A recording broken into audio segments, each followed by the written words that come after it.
Hello friends, आज की video में हम बात करने वाले हैं रीट एग्ज़ाम के बारे में। राजस्थान का जो प्राइमरी लेवल का एग्ज़ाम होता है टीचर बनने का, उसके बारे में हम बात करेंगे।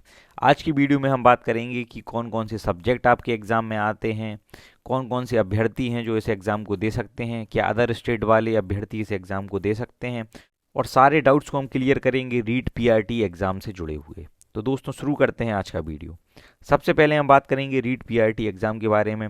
दोस्तों, राजस्थान के जो सीएम हैं उन्होंने अभी ट्वीट किया था एक महीने पहले कि मई 2022 में रीट पीआरटी लेवल 1 लेवल 2 की भर्तियां निकाली जाएंगी। आज की वीडियो में हम फोकस करेंगे पीआरटी के एग्ज़ाम के बारे में। सबसे पहले पीआरटी का मतलब होता है प्राइमरी टीचर। इसकी योग्यता क्या क्या है?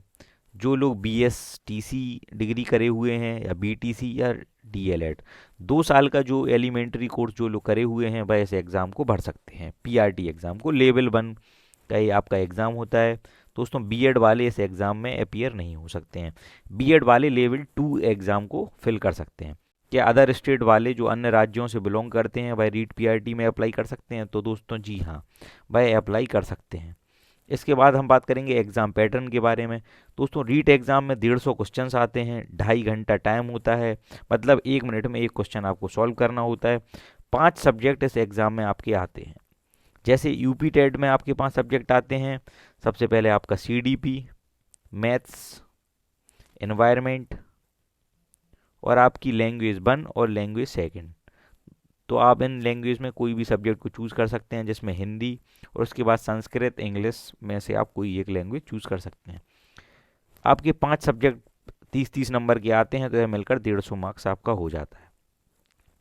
अब बात करेंगे फ्रेंड्स हम पासिंग मार्क्स के बारे में। पासिंग मार्क्स आपका जनरल कैटेगरी के लिए है 60% मार्क्स, जो आपके 90 नंबर होते हैं, और ओबीसी एससी एसटी जो रिजर्व कैटेगरी के लोग होते हैं उनके लिए 55%, जिन्हें आपका 82 मार्क्स हमें लाने हैं। अब बात करते हैं जो एपियरिंग कैंडिडेट्स हैं, भाई क्या इस रीट पीआरटी एग्ज़ाम में अपीयर हो सकते हैं? अपीयरिंग का मतलब होता है जो अपने सेकेंड ईयर में हैं। तो जो बीएसटीसी और डीएलएड कर रहे हैं वह रीट का एग्ज़ाम भर सकते हैं, एग्ज़ाम दे सकते हैं। लेकिन यहाँ पर एक कंडीशन जुड़ी होती है कि आपका जो डीएलएड या बीएसटीसी का रिजल्ट है वह रीट एग्ज़ाम के रिजल्ट आने के पूर्व आ जाए। इसका मतलब क्या है कि जैसे ही रीट का रिजल्ट आएगा उसके पहले आपका बीएसटीसी या डीएलएड का रिजल्ट आ जाना चाहिए। तो इस बात को आप हमेशा ध्यान रखें। अब बात करेंगे हम कौन कौन से सब्जेक्ट्स हैं और हमें उनकी कैसे तैयारी करनी है। दोस्तों, किसी भी एग्ज़ाम को क्रैक करने का सबसे गोल्डन फॉर्मूला होता है, हमें सबसे पहले उसका सिलेबस निकाल कर अपनी दीवार पर स्टिक कर लेना है। उसके बाद पुराने वर्षों में उस एग्ज़ाम के जो आप रीट पीआरटी एग्ज़ाम की हम बात कर रहे हैं दोस्तों, लेवल 1 की प्रीवियस ईयर क्वेश्चन जो भी रीट पीआरटी में पूछे गए हैं एवं अन्य टीचिंग एग्ज़ाम में आते हैं उन पर हमें फोकस करना है। उसके बाद हमें तैयारी करनी है बुक्स और नोट्स से।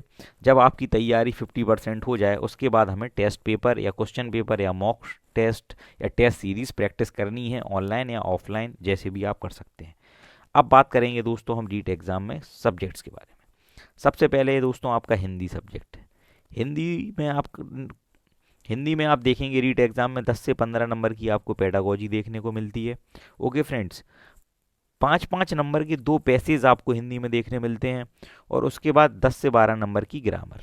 तो दोस्तों एक कॉम्पैक्ट तीनों चीज़ें इसमें आ जाती हैं। हिंदी विषय की आपका शिक्षण शास्त्र जो हिंदी की पेडागोजी होती है, हिंदी शिक्षण कैसा करना चाहिए। उसके बाद 5-5 नंबर के 2 पैसेज और 10 से 12 नंबर की ग्रामर, जिसमें आपका समास, अलंकार, प्रत्यय, अव्यय, जितनी भी आपकी ग्रामर में पोर्शंस हिंदी में हैं उन्हें हमें करना है।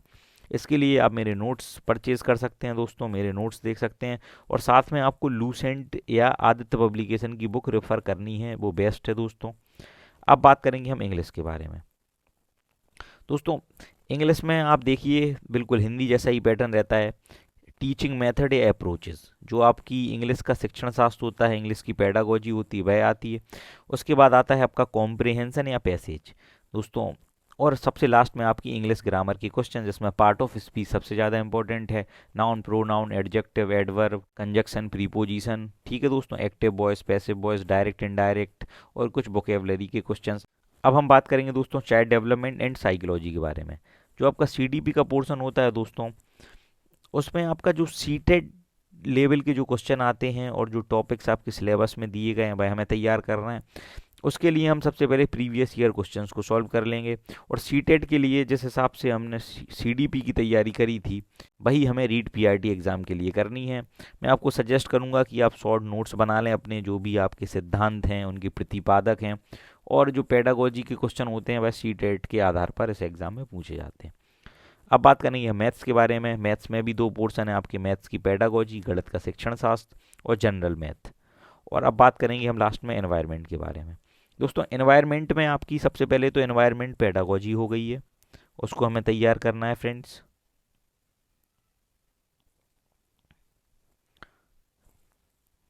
और इसके बाद एनवायरनमेंट में हमें एक चीज़ ध्यान रखनी है, जो राजस्थान स्पेसिफिक एनवायरनमेंट के क्वेश्चन है वो ज़्यादा पूछे जाते हैं। जैसे हम बात करें एग्जाम्पल के लिए राष्ट्रीय पार्क, राष्ट्रीय उद्यान जो होते हैं, जैसे राजस्थान में आपका सरिस्का, केवलादेव, घाना, इन राष्ट्रीय उद्यानों की क्या क्या विशेषता है, कौन कौन से जीव जंतु पाए जाते हैं, कौन सी नदियाँ इनके समीप हैं, कौन सी झीलें हैं, कौन कौन सी बहुउद्देशीय परियोजनाएं चल रही हैं, आपकी मल्टीपर्पज़ प्रोजेक्ट्स जिन्हें हम बोलते हैं, कौन कौन सी डैम्स, नहरें, झील और नदियाँ राजस्थान में हैं।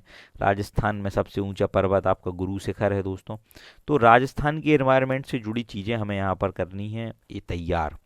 उसके बाद जनरल एनवायरनमेंट के जो क्वेश्चन आपने यूपी टेट के लिए करे थे जो आपने तैयार, जिसमें आपका एटमॉस्फियर में कितनी लेयर्स होती हैं दोस्तों, ट्रोपोस्फियर, स्ट्रेटोस्फियर, कौन कौन सी गैसेस पाई जाती हैं, उनका पोर्शंस क्या क्या है, कौन कौन सी अंतर्राष्ट्रीय ऑर्गेनाइजेशन काम कर रही हैं एनवायरनमेंट के क्षेत्र में, और हमें डेज याद करने हैं और उन डेज से जुड़ी हुई थीम्स, जैसे अर्थ दिवस, आपका पृथ्वी दिवस, जल दिवस, जैव विविधता दिवस। ठीक है दोस्तों, ये सारे आपको मेरे नोट्स में मिल जाएंगे। और दोस्तों अगर आप रीट एग्ज़ाम के साथ सुपर टेट एग्ज़ाम की भी नोट्स परचेज करना चाहते हैं तो आपकी स्क्रीन पर एक व्हाट्सएप नंबर दिखाई दे रहा होगा, आप उस व्हाट्सएप नंबर पर हमें मैसेज कर सकते हैं। Thank you so much guys, जय हिंद।